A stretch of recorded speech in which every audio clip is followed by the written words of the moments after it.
All right, ladies and gentlemen, solving rational equations.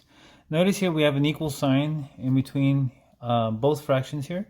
So we're not going to be adding them, we're not going to be subtracting them, dividing them, or multiplying them, okay? It's going to be an equation now. So what we need to do is solve these for x, okay? And the way to do that is to cross multiply, okay? So basically what we have here is a proportion. This fraction is the same value as that fraction. And so we're supposed to find the value of x that would make this statement true. So to do that, we just cross multiply like that, diagonally. And so notice it'll be 3 times x plus 5 equals 7 times x plus 1. Okay? And so let's distribute. 3 times x is 3x, 3 times 5 is 15. So on the left, we get 3x plus 15. On the right, we get 7x plus 7. Okay? All I did was I distributed on both sides. And so then what we do now is we solve for x. Okay, so now we have a two-step equation. So let's go ahead and subtract 3x on both sides.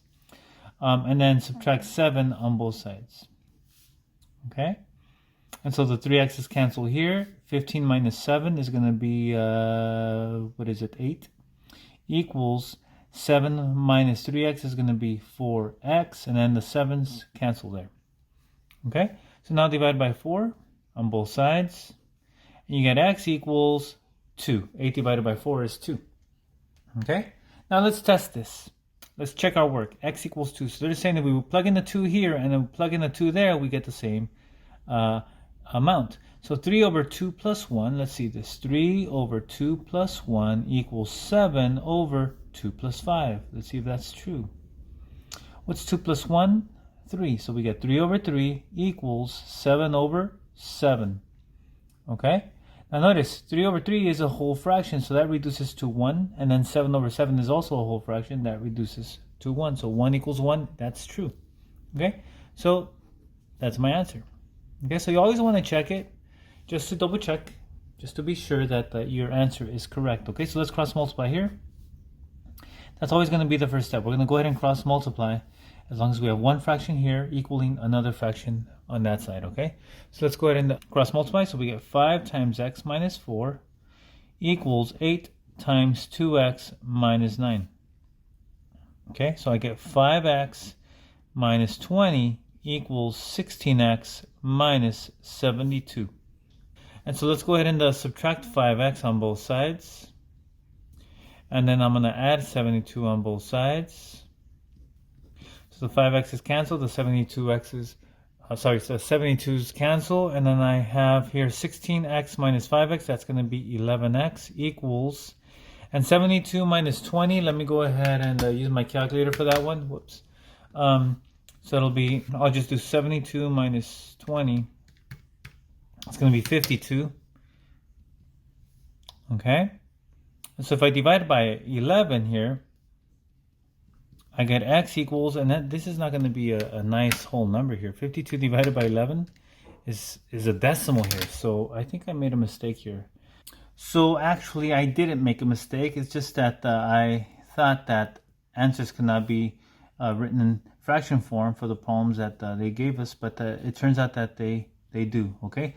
What you would do to check it, I would recommend is just plug it into the calculator. Check it out here. So x is 52 over 11, so just plug that into a calculator. I would do 52 over 11, 52, and then this is my fraction key right there. I would just hit equals there so I could convert it there.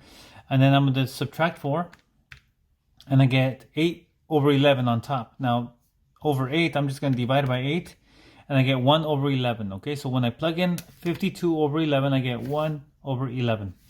Now let's see if I get 1 over 11 on this side too, on the calculator. So you can check it on the calculator. So 2 times 52 over 11, so I'm going to do this as a fraction, 52 over 11. I get 9 and 5 elevenths. Subtract 9, I get 5 elevenths. And then divide it by 5, and I get 1 over 11 again. So you can just check it quickly on the calculator, okay? Let's go ahead and cross multiply here. Let's move on here. So 7 times x plus 9 equals 9 times x minus 3. Okay, again distribute, so we get 7x plus 63 equals 9x minus 27. Okay, and be prepared to have an answer that is not a whole number. That's okay. So subtract 7x on both sides, add 27 on both sides. And so I cancel those out, I cancel these out, I end up with 2x equals, and this is going to be 6, 7, 8, 90. Okay? So 63 plus 27 is going to be 90 divided by 2. And I get x equals half of 90 is 45. Again, you can check it with a calculator if you wish. Okay? Let's move on. 2 more problems to go. Maybe a 5th one here. Okay? So let's take a look here. Let's cross multiply. These are a little bit different. Watch this. So we get x minus 2 times x plus 4. And then here we have x times negative 5 is just going to be negative 5x. Okay, don't write x minus 5. This is being multiplied. Remember, negative 5 times x is going to be negative 5x. So we could do the box method here, right? Let's do the box method off to the side. And so that's going to be x minus 2 on top, and then x plus 4 on the side. And so that's going to be x squared minus 2x plus 4x minus 8. Combine my like terms here, 4x minus 2x. That's going to give me x squared plus 2x minus 8 equals negative 5x. Okay, these are the tougher ones. So watch this here. Since we have a quadratic here, x to the second power, what we're going to do is we're going to set this equal to 0. So we're going to go ahead and add 5x to both sides. And I'm going to put it right underneath the like term there, the 2x. So that's going to become 0, right? These cancel out, and I have x squared plus 7x minus 8. Okay, let's go ahead and factor these. Remember this? It's been a while since we've done these, right? So let's factor the first term. That's going to be x times x. And then negative 8 here and 7, right? So I need a negative 8 when I multiply, and then I need a positive 7 when I add. So it looks like it's going to be 8 times 1. But make the 8 positive and the 1 negative. So this will be plus 8 and minus 1.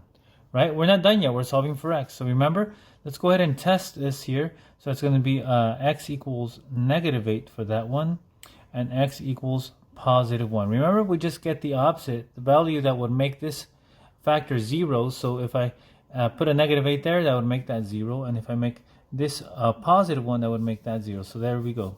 My 2 solutions, okay? Let's keep going here. Let's do another one. X times x plus 7. And then 5 times x plus 3. Okay, so I'm going to distribute here. I get x squared. Oh, look at that. I have a square term again, so that means I'm going to have to set it equal to 0. And then I have plus 7x equals, and then 5x plus 15. Again, because I have that x squared, that means I'm going to have to set everything equal to 0. So I'm going to have to subtract 5x on both sides. And then subtract 15 on both sides. I'll just put that over here on the left. And then, so everything cancels out here. I end up with 0. And then I'm going to write it in standard form. X squared plus 2x minus 15 equals 0. Okay? And so let's go ahead and factor this. Factor the first term, that's x times x. And then for 15, I need a negative 15, and I also need a positive 2. So that's going to be 5 times 3. But since I want positive 2, I need to make the 3 negative, right? So I'll put plus 5 and minus 3. Okay? Again, like we did above, just take the opposite here. This will be x equals negative 5, and then here x equals positive 3. Again, it's the value of x that would make this factor 0. So 3 minus 3 is 0. Negative 5 plus 5 is 0. Okay? Last one, cross multiply. X minus 7 times x plus 1 equals 3 times negative 4. I should have just multiplied those right there. So it'll be, let's see here, box method. Right? X minus 7, x plus 1. And then I end up with x squared minus 7x. And then x, and then negative 7, right?